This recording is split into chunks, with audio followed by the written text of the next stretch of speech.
I love 80s clothes. I love it. I can see myself in Studio 54 doing a little something.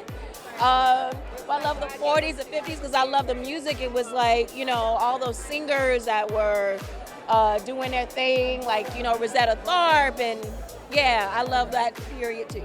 I am technically a 90s baby, but I really did grow up in the early 2000s. And like, if you think back to like the Soulja Boy time, like the Crank That time, the Atlanta in me absolutely loves it. So like 2008 to like 2012, like around that time. It's the end and the beginning of two different decades.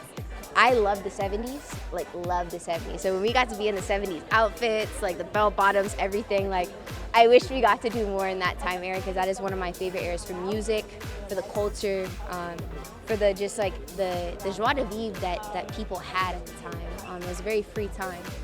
So yeah, 70s by far. This decade, I'm here, I'm in the present. I'm not going back. It's fun to play it, but then, Is there one that you haven't played that you'd like to?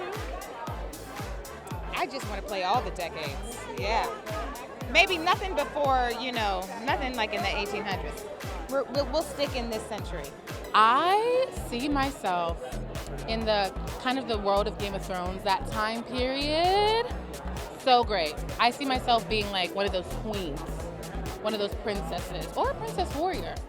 But I really love a period piece. They're so much fun, and I think sometimes it really forces me to build a character because the world and the time was so different. The 90s, music-wise, film-wise, everything was new. I got into the business at 19 in 94. So, everything was new. It was just a nuance to everything, and the music was great. Hip-hop and R&B was at an all-time high.